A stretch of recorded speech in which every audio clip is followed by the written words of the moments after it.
कि आध्यात्म क्या है हम जानेंगे, तीन की शक्ति क्या है, रिश्तों में हम अध्यात्म का महत्व क्या है वो जानेंगे, क्या अध्यात्म से इलाज नामुमकिन है, अध्यात्म और धर्म में क्या फर्क है, आध्यात्मिक सिद्धांत क्या है, ये सब चीजों के बारे में हम आज चर्चा करने वाले हैं।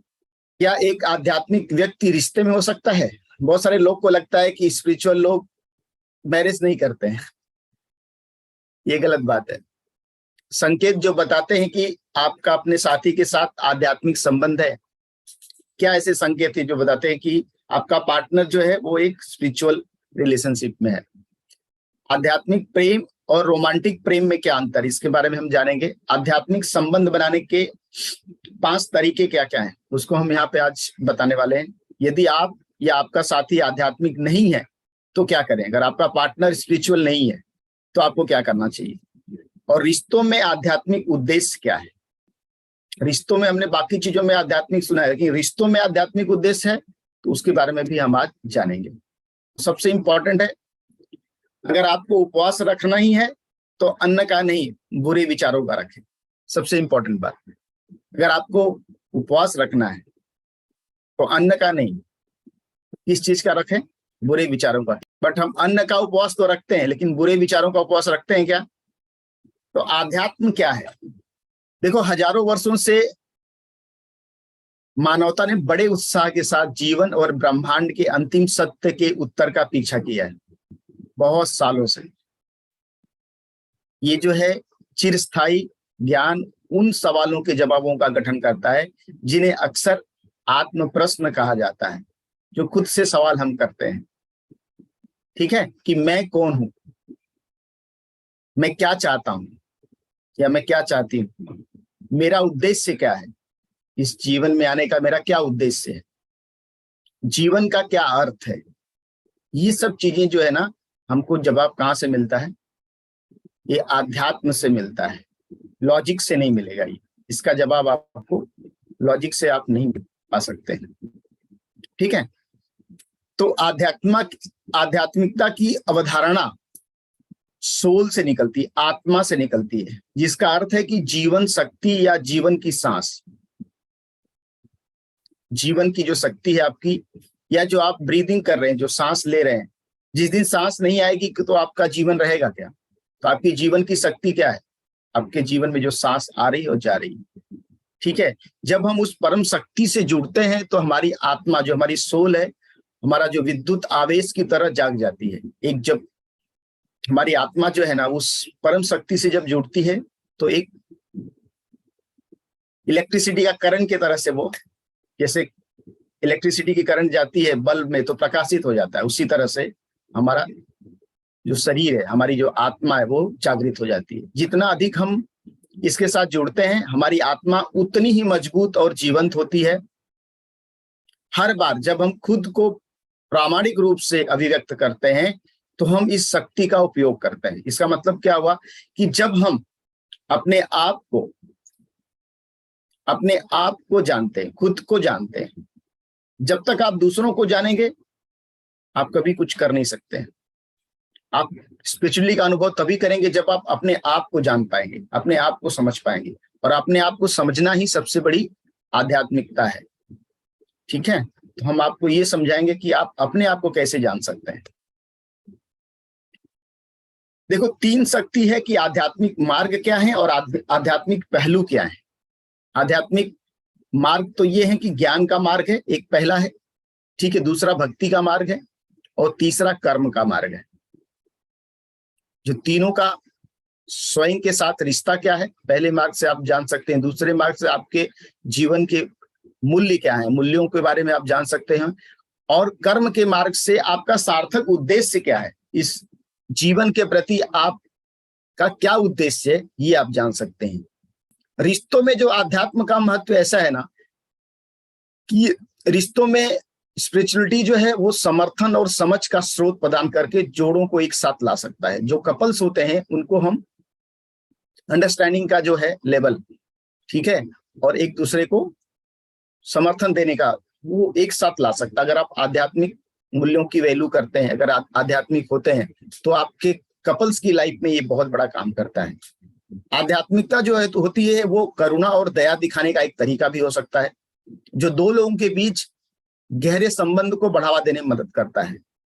आध्यात्म हमेशा दया और करुणा की बातें करता है।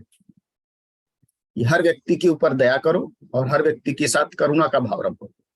इसके अतिरिक्त आध्यात्मिकता उद्देश्य और अर्थ की भावना प्रदान कर सकती है, जो तनाव और चिंता की भावनाओं को कम करने में मदद कर सकती है। इसलिए जो आध्यात्मिक व्यक्ति होता है उसको चिंता नहीं होती, उसको तनाव नहीं आता है। क्यों नहीं आता? क्योंकि उसको पता है कि मेरा जीवन क्यों बना है। मैं यहाँ किसी को खुश करने के लिए नहीं आया हूं, मैं यहाँ पे अपने आप को जानने के लिए और अपने आप को खुश करने के लिए आया हूं। ये आध्यात्मिकता सिखाती है। अंत में आध्यात्मिकता अभ्यास जैसे कि ध्यान का, मेडिटेशन का, प्रार्थना का, ये कपल्स के गहरे स्तर पर जुड़ने में उन्हें शांति और संतोष की भावना को बढ़ावा देने में मदद करता। अगर आप आध्यात्मिक हैं, आप मेडिटेशन कर रहे हैं, आप प्रेयर कर रहे हैं, तो आप अपने रिश्तों को बहुत ही गहरे से उस रिश्तों से जुड़ जाएंगे, जिससे आपको शांति का और संतोष का अनुभव होगा। इससे क्या होगा? आपका रिलेशनशिप बहुत अच्छा रहेगा। आप अपने पार्टनर के साथ बहुत अच्छे से डीपली, क्योंकि आध्यात्मिकता ये सिखाती है जैसे शिव और शक्ति दोनों एक थे, चेतना के स्तर पे दोनों एक थे, दोनों की ऊर्जा जब मिलती है तो एक हो जाती है। तो आप कपल्स में ये भावना जागृत हो जाएगी कि जो भी है मेरा पार्टनर वो मेरा ही शरीर का अंग है, ठीक है, वो मेरे ही भावना का, मेरे इमोशनल बैलेंस का, ये मेरी सोच का एक पार्ट है। अगर मेरी सोच में सही है तो वो भी सही रहेगा, मेरी सोच में कुछ गलत है तो वो भी गलत होगा, ठीक है। इसका उल्टा भी उतना ही सच है। तो क्या स्पिरिचुअलिटी से किसी चीज का इलाज मुमकिन है? आपको क्या लगता है? कितने लोग समझते हैं कि हाँ, अगर आप आध्यात्मिक हो तो आप अपनी सभी चीजों को ठीक कर सकते हैं, या आप प्रार्थना करते हैं तो चीजों को ठीक कर सकते हैं। जैसे मैंने कल एक मीटिंग थी, उस मीटिंग मैंने दिखा है कि एक लेडीज एडमिट थी हॉस्पिटल में, और बहुत सारे लोग हमारे ग्रुप्स के उनके लिए प्रार्थना किए। जब प्रार्थना किए 3 दिन के बाद वो डिस्चार्ज होगी, जबकि सीवियर उनको प्रॉब्लम था, ठीक है। जी हाँ, आध्यात्मिकता उपचार के लिए एक शक्तिशाली उपकरण हो सकती है। और शोध से पता चला है कि आध्यात्मिक प्रथाओं में भाग लेने से तनाव कम हो जाता है, जैसे डर, चिंता, अवसाद एवं मानसिक विकार जैसे डिप्रेशन से छुटकारा मिल सकता है। इसके अतिरिक्त आध्यात्मिकता आराम की भावना प्रदान कर सकती है और अपने से बड़ी किसी चीज से जुड़ाव प्रदान कर सकती है, जो हमें कठिन भावनाओं और चुनौतीपूर्ण जीवन स्थितियां, कोई भी बीमारी है, उससे निपटने में मदद कर सकती है। अंत में आध्यात्मिकता उद्देश्य और अर्थ की भावना प्रदान कर सकती है, जो संकट के समय बहुत मददगार हो सकती है। जब आपकी लाइफ में स्ट्रगल का पॉइंट आता है, जब प्रॉब्लम होता है, अगर आप स्पिरिचुअली कनेक्टेड हो तो आप उस संकट के समय से बाहर निकल जाएंगे, ठीक है। समस्याएं सबके लाइफ में आती हैं, लेकिन जो स्पिरिचुअल इंसान होता है वो उन चीजों को बहुत अच्छे से, उस स्ट्रेस को बर्दाश्त कर पाता है, उसको कोई प्रॉब्लम नहीं होता है। ख्याति जी, आपको लास्ट में हम क्वेश्चन का आंसर देंगे, डोंट वरी, ठीक है।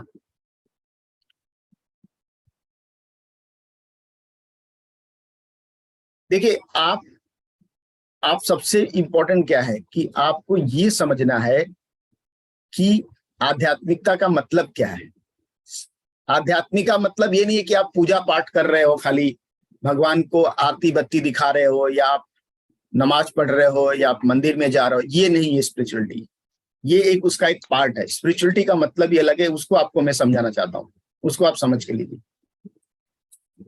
तो हम आज क्या अध्यात्म से इलाज मुमकिन है, तो 5 अलग अलग प्रकार की आध्यात्मिक साधनाएं हैं जो निरंतर सुधार को बढ़ावा देती हैं। जैसे सबसे पहले है प्रार्थना करना, प्रकृति से जुड़ना, नेचर से जुड़ना, योग करना, एक आध्यात्मिक या धार्मिक सेवा में भाग लेना, जो भी आपका संगठन उसमें अगर आप भाग लेते हो। और 5वां है ध्यान, मेडिटेशन भी आपको स्पिरिचुअलिटी से जोड़ता है।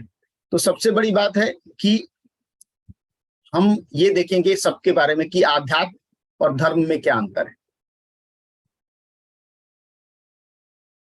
धर्म आपका कुछ भी हो सकता है, लेकिन आप आध्यात्मिक, हर धर्म में एक ही चीज सिखाया जाता है कि हमारे से ऊपर कोई है, आपसे कोई बड़ा है, और आप उसके एक पार्ट हो। आप क्या हो? उसी एक बड़ी शक्ति के एक छोटे से अंश हो, इसलिए आप भी क्या हो? अगर कोई गॉड को मानता है तो आप गॉड के बच्चे हो, गॉड के अंश हो, तो आपके अंदर भी वो शक्तियां हैं जो उस गॉड के अंदर थी। ठीक है, तो ये चीज आपको समझ में आएगी। उद्देश्य, मूल उद्देश्य बनाम व्यक्तिगत अनुभव, आकार बनाम निराकार, पारंपरिक बनाम विकासवादी दृष्टिकोण, अनन्य बनाम समावेशी और विश्वास बनाम आध्यात्मिक अनुभव, डर बनाम प्यार। ये आपका अध्यात्म और धर्म में ये अंतर है। ठीक है, इसके अलावा हम तो यहाँ पे है जो म्यूट नहीं है, प्लीज म्यूट कर लें सब लोग जो बाद में जुड़े हैं। तो स्पिरिचुअल होने का मतलब ये नहीं है कि आप खाली पूजा पाठ कर रहे हो, एक चीजों को लेके कर रहे हो, वो नहीं है। वो स्पिरिचुअलिटी का एक डिफरेंट मतलब है। हम आपको जो बता रहे हैं वो अलग चीज है। ठीक है, आपको समझना है। आध्यात्मिक सिद्धांत क्या है? आध्यात्मिक संबंध स्वयं या आत्मा से, दूसरों से, उच्च शक्ति से या प्रकृति से संबंध रखना है। आध्यात्मिक संबंध का मतलब क्या है? स्पिरिचुअल रिलेशनशिप का मतलब क्या है? खुद से, मतलब खुद की आत्मा से, दूसरों से और उच्च शक्ति से, जो आपसे ऊपर की सत्ता है उससे, या नेचर से आप जो संबंध रखते हैं, ये आपका आध्यात्मिक सिद्धांत है। सभी रिश्तों में आध्यात्मिक होने की क्षमता है। रिश्ते की गहराई या अंतरंगता सीधे मनुष्य के स्वयं के व्यक्तिगत ज्ञान या आत्म खोज से संबंधित है। कुछ आध्यात्मिक सिद्धांतों को के साथ इसे हम समझते हैं। आपको कुछ एग्जांपल्स हम देंगे तो आपको समझ में आएगा क्या है। ठीक है, जैसे आस्था और समर्पण। आस्था और समर्पण क्या है? आस्था रखना मतलब विश्वास जो है वो पहला आध्यात्मिक आधार है। एक उच्च स्रोत या शक्ति के साथ संबंध, चाहे वह कितना भी परिभाषित क्यों न हो, हमारी प्राथमिकता होनी चाहिए। क्योंकि जब हम किसी को या कुछ ऐसे लत या महत्वाकांक्षा को अधिक महत्वपूर्ण बनाते हैं तो हम न केवल डर में रहते हैं बल्कि हम खुद को भी खो देते हैं। अभी कुछ लोग होता है, अरे रोज पूजा करना कंपलसरी है, मतलब कभी कुछ हो गया और उनसे मिस हो गया तो बहुत डर लगता है, अरे आज तो कुछ गलती हो गया। ऐसा नहीं है। ठीक है, आप रोज खाना खाते हो, कभी नहीं खाते हो तो क्या होता है? उपवास रह गए, या कभी आपको दिन भर कुछ काम में बिजी रह गए और खाना नहीं खा पाए, तो शरीर आपको एडजस्ट कर लेती है ना। वो आपको बोलती है कि आज नहीं खाए तो आज आपकी डेथ हो जाएगी। इसी तरह जब आप कोई काम करते हो तो डर नहीं होना चाहिए, डर नहीं होना चाहिए। आध्यात्मिकता का मतलब क्या है? आस्था और समर्पण होना चाहिए। समर्पण के लिए क्या है? पेशेंस की जरूरत होती है। जब आपको किसी की सबमिशन कहाँ से शुरू होता है? सबमिशन के लिए पेशेंस की बहुत आवश्यकता होती है, जो विश्वास से भी आता है। अगर हम अपने रिश्तों को नियंत्रित करना छोड़ना चाहते हैं तो हमें प्रतीक्षा करने का आत्मविश्वास। बहुत सारे लोग स्ट्रगल इसलिए करते हैं कि हम अपने रिलेशनशिप में अपने हस्बैंड को या अपनी वाइफ को कंट्रोल में रखना चाहते हैं। नहीं, ऐसा नहीं। जब आप किसी के साथ, प्रेम का मतलब भी अलग है। प्रेम और प्यार वो मैं आगे समझाऊंगा आपको। ठीक है, तो हमें प्रतीक्षा करने का आत्मविश्वास होना चाहिए। दूसरी ओर जब हमारे डर और बचाव सक्रिय हो जाते हैं तो हम इसे बनाए रखने में अपने प्रयासों से रिश्ते को नुकसान पहुंचाते हैं। जब आपके अंदर फियर बहुत तेज एक्टिव होगा ना, तो आप डरेंगे कि यार मेरा हस्बैंड चला जाएगा, मेरी वाइफ चली जाएगी, या मेरे हिसाब से काम नहीं कर रहा है, तो ये फियर्स आपके एक्टिव हो जाएंगे।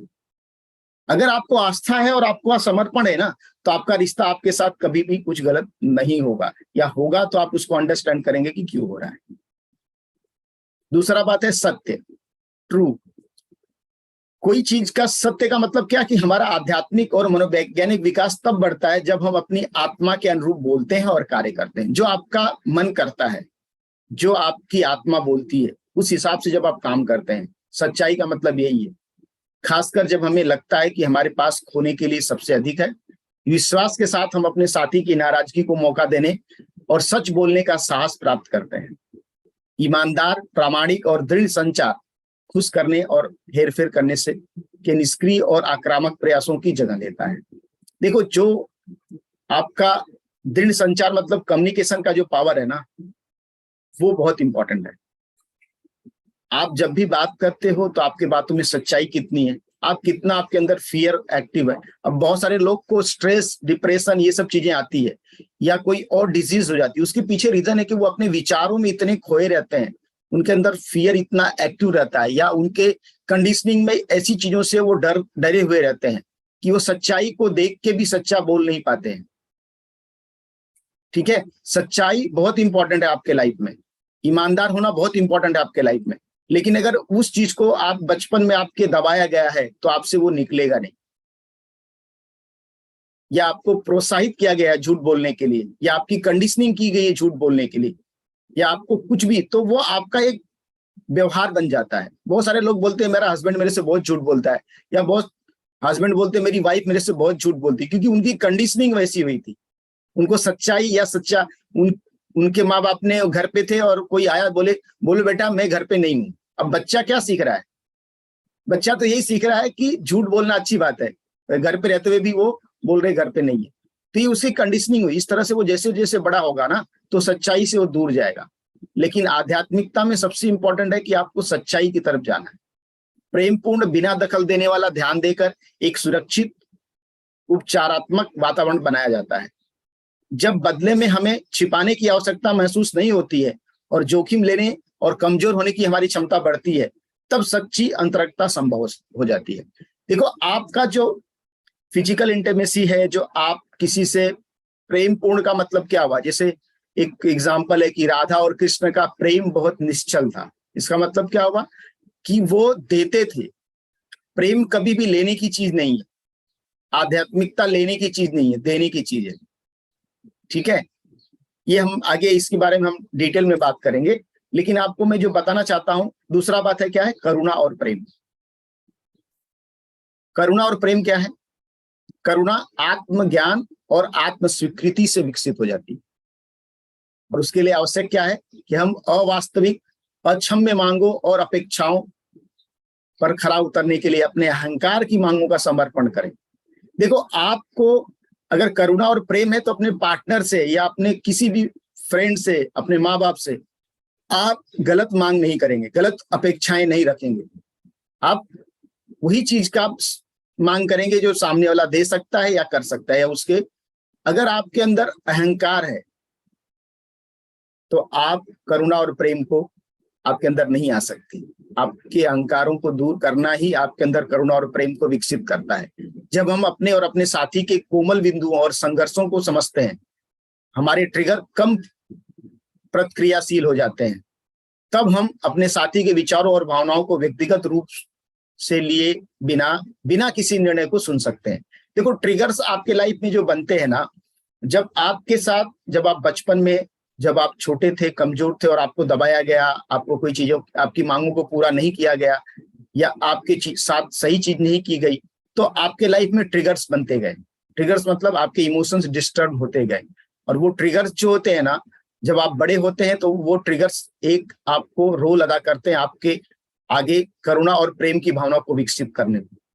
तो वो जब आप करुणा और प्रेम सामने वाले में देखते हैं और आपके साथ वो होता है, तो धीरे धीरे उसके वाइब्रेशन से आपके अंदर भी करुणा और प्रेम विकसित होना चालू होता है, और आपके ट्रिगर्स जो होते हैं वो धीरे धीरे खत्म होना चालू होते हैं। इसलिए हम कपल्स में बोलते हैं कि अगर आपने अपने इमोशंस को ठीक किया, आपने अपने ट्रिगर्स को खत्म किया, आपके पार्टनर के साथ भी वो चीज होने वाली है, आपकी वाइब्रेशन से, आपकी एनर्जी से, आपके थॉट प्रोसेस से, आपके थिंकिंग से।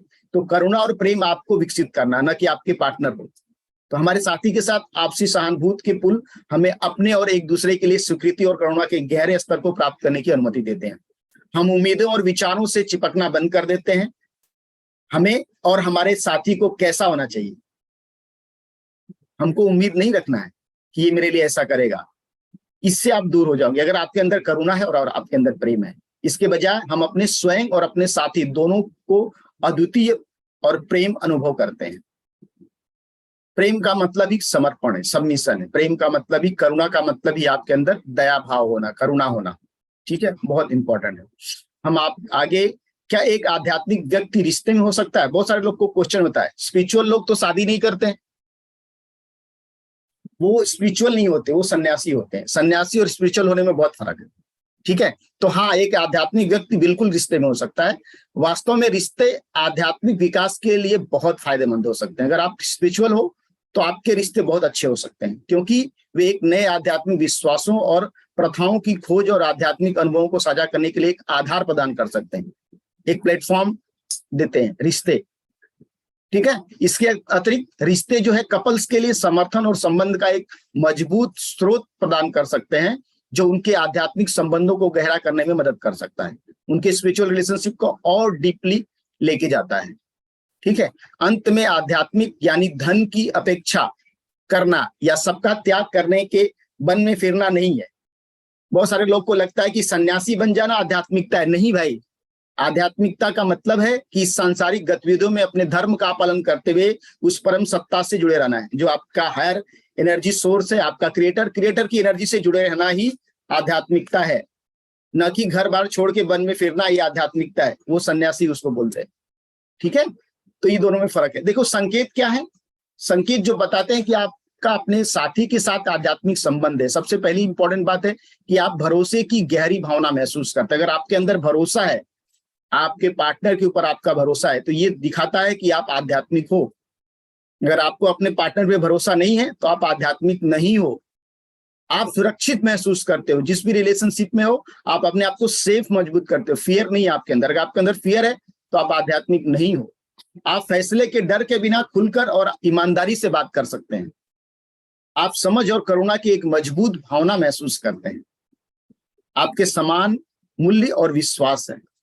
आप असुरक्षित हो सकते हैं और अपनी भावनाओं को खुलकर साझा कर सकते हैं। आपका पार्टनर आपके जैसा नहीं होगा, लेकिन आप स्पिरिचुअल हैं। अगर आप स्पिरिचुअल बनते जाएंगे तो आपके पार्टनर की भावनाओं को, आपके पार्टनर के वाइब्रेशंस को आप चेंज कर सकते हैं। आप नए आध्यात्मिक विश्वासों और प्रथाओं की खोज के लिए ओपन हो सकते हैं। आप में जुड़ाव और सहानुभूति की प्रबल भावना है। आप कनेक्टेड रहते हैं लोगों से और आपके अंदर सहानुभूति है लोगों के। उपहास के डर के बिना आप अपनी आध्यात्मिक मान्यताओं के बारे में बात कर सकते हैं और आपके पास उद्देश्य और अर्थ की साझा भावना है। ये चीज बताते हैं कि आप अपने साथी के साथ आपका आध्यात्मिक संबंध है। तो आध्यात्मिक प्रेम क्या है? देखिए, आध्यात्मिक प्रेम दो लोगों के बीच एक गहरा संबंध है जो जीवन मूल्यों और विश्वासों की साझा समझ में नहीं है। ये एक ऐसा संबंध है जो भौतिक से परे है। ठीक है, भौतिक जो आपकी आज आप बहुत मेटरलिस्टिक हो चुके हैं, उससे ये अलग है। और ये समझ, सम्मान और करुणा की साझा भावना पर आधारित है। आध्यात्मिक प्रेम अक्सर विश्वास और जुड़ाव की एक मजबूत भावना के साथ होता है और यह दोनों भागीदारों के लिए समर्थन और शक्ति का एक बड़ा स्रोत है। ठीक है, इसके अतिरिक्त आध्यात्मिक प्रेम व्यक्तिगत विकास और परिवर्तन को बढ़ावा देने में मदद कर सकता है, क्योंकि यह दोनों पार्टनर्स को अपने विश्वासों का पता लगाने और डीपली जुड़े रहने के लिए प्रोत्साहित करता है। गहरे स्तर पर जुड़ने के लिए आपको एक्साइटेड करता है। तो आध्यात्मिक प्रेम और रोमांटिक प्रेम में क्या अंतर है? आध्यात्मिक प्रेम जो है वो रूमानी प्रेम, दोनों में क्या प्रेम का एक रूप ही है, लेकिन उसमें अलग अलग अंतर है। देखो, आध्यात्मिक प्रेम जैसे मैंने बोला कि दो लोगों के बीच एक गहरा संबंध है जो जीवन मूल्यों और विश्वासों की साझा समझ में निहित है। ये एक ऐसा संबंध है जो भौतिक से परे है, मतलब मेटेरियलिस्टिक चीजों से परे है, और यह समझ, सम्मान और करुणा की साझा भावना पर आधारित है। आध्यात्मिक प्रेम ये हुआ। रोमांटिक प्रेम एक मजबूत भावना है जो आमतौर पर एक व्यक्ति पर केंद्रित होती है। यह एक शारीरिक और भावनात्मक संबंध है। सामने वाले से आपको कुछ फायदा है शारीरिक लेवल पे, ठीक है, और इमोशनल लेवल पे, तो आप उससे संबंध रखते हैं। तो ये रोमांटिक प्रेम हुआ, मतलब उससे आपको फायदा लेना है। कहने का मतलब आध्यात्मिक प्रेम देने का नाम है और रोमांटिक प्रेम लेने का नाम है। अगर आप लेने वाले हो तो आप रोमांटिक प्रेम कर रहे हो, अगर आप देने वाले हो तो आप आध्यात्मिक प्रेम कर रहे हो। सिंपल लैंग्वेज में बोला जाए तो आध्यात्मिक जीवन हमें दुनिया से दूर नहीं करता है, बल्कि हमें और गहराई में ले जाता है। बहुत सारे लोग को लगता है कि आध्यात्मिक जीवन हमें दुनिया से दूर करता है। नहीं भाई, आध्यात्मिक जीवन हमें बहुत एक दूसरे के करीब लेके जाता है और गहराई में लेके जाता है। ठीक है, आध्यात्मिक जुड़ाव क्या है?